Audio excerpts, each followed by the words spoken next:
Aquarius. Welcome, Aquarius. All right, today, another general read for you for the week. We're going to look at your current energy, desire, outcome, what's working for you, and what you may need to be aware of. Keep in mind, what you may need to be aware of could be something super duper awesome, just not something we want you to miss. So once I've gone through, clarified the cards, I'll pull 3 cards at the end, just in case there is anything else that needs to be known to you. So Aquarius, off the start, somebody is in the Queen of Pentacles energy. This is a nice energy because somebody's realizing what their worth is. This is somebody that is very, very capable and practical of doing what they need to do.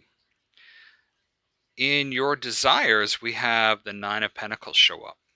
So the Nine of Pentacles is creating that financial success and stability. The outcome is the Four of Swords. So that healing, being able to put away sort of that battle and start to recover. The King of Wands is what's working for you. So somebody that's very, very ambitious, somebody that is into very entrepreneurial. Ooh, we have the King of Wands and the Queen of Wands showing up. So what you need to be aware of is the Queen of Wands. So this could be one of those, this might turn into a love read. This is kind of interesting. So let's go through and let's start to clarify what is going on. Queen of Pentacles is clarified by the Three of Wands, the World, and the King of Cups. So we've had a lot of the court cards show up.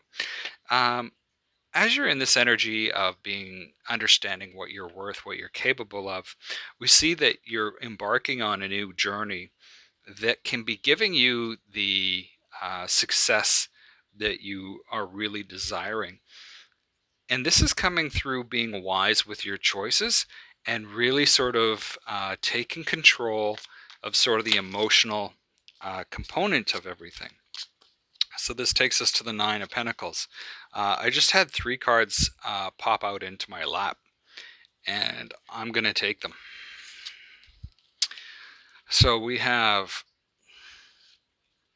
the Ten of Wands, the Ace of Wands, and the Eight of Pentacles. And what I'm getting is that your desire to be sort of self-fulfilled, have all of those needs taken care of, it comes at a cost. There's been a lot of effort that you've put in, and almost what I want to say is there's this kind of, with the Ten of Wands, it's kind of like there's been a turn of events that's leading you into the Ace of Wands, where you're able to just make a new start with everything and anything. And then we have the Eight of Pentacles, which could, for some of you, be a new job where you're really able to put yourself into it and at the same time use those things that are your innate talents.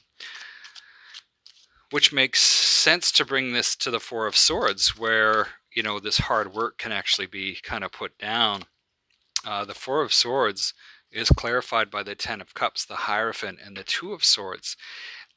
This is as you've gone through this, and you know the effort that you've gone through over the last little while, that eventually you are going to be able to enjoy some of the things that you've created. And then we have the Ten of Cups show up. So creating sort of those things that fill you, that emotional like, man, this is exactly what I've wanted. This is exactly what I've been waiting for. And then we have the Hierophant card show up. Now, the Hierophant to me this is my marriage card. But also for some of you, this just may be that someone comes in to show you and become a mentor to you, where you're able to see, oh, okay, this is how I put this together. For some of you, I see this a little differently. Because the Two of Swords showing up, it's almost like for you, you feel like you have to make a choice between this the Ten of Cups or the Hierophant, and when in reality, it's sort of the same. It's the same thing. You have this couple here that's moving into this Hierophant energy, and this is just that whole thing that you don't have to choose. It's part and parcel of this, but for some of you, it seems like you're separating it. Now, the King of Wands is what's working for you.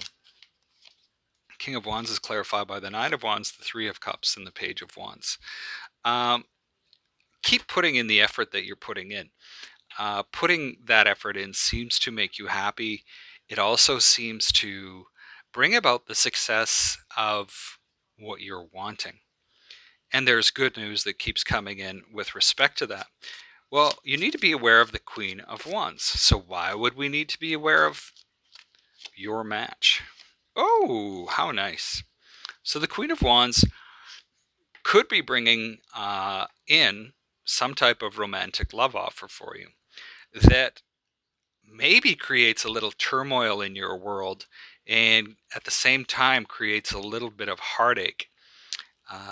This could be that for some of you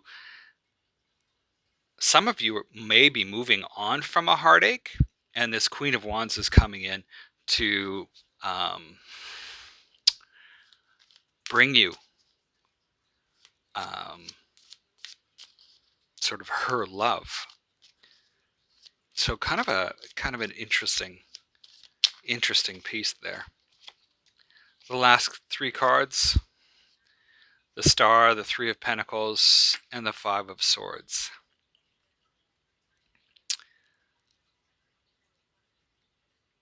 It's like you're on the path. You can see that there are things that you're wanting to create. The Star is your card. There are things that you want to create and build. And the Five of Swords is just kind of like, there's two ways I want to read this. The Five of Swords, I want to say, is keep going. You're not finished yet. And at the same time, it's kind of like beware of self-deluding yourself of what you truly want, is kind of what I want to say around that. Now, I'm going to do something a little different. I don't normally do this. I have an oracle card that I'd like to pull for you. I don't know how. It's the first time using this deck. I really like it. It's a beautiful fairy deck. It goes kind of well with this. And the one that we get is called the Cunning Woman. And this is silent, observant, and wily.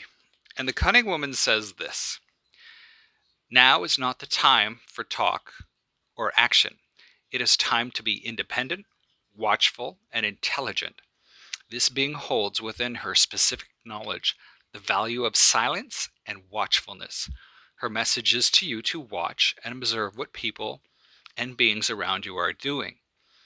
It is through their actions that you will know them. There is also an element of secrecy. You must keep close to your heart certain information and thoughts at present. It is necessary for you to be very shrewd and careful about the next step.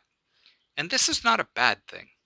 It's wise to conserve your energy at this time, to be silent, to withhold, to begin to see the patterns around you. You will soon know what to do and exactly when to do it. But now is not the time to share, to offer forth your most tender secrets, nor is it time to speak of what you know. It's time to be quiet, observe, and allow others to reveal who they are. This is the card of one who must listen. Quiet your mind, steady your gaze, resolve to be focused, and then your innate and clever nature will be able to make sense of what is taking place about you. Be the point of stillness, watchfulness, and wisdom. Let everything drop away, hide yourself, and begin to see the truth as revealed by what is actually happening, uncolored by story, imagination, or interpretation. Wow! Aquarius, that is what I have for you today. I invite you to like or dislike this video. For those that are new to my channel, I invite you to subscribe. Best of luck with this week, and we will talk to you next time.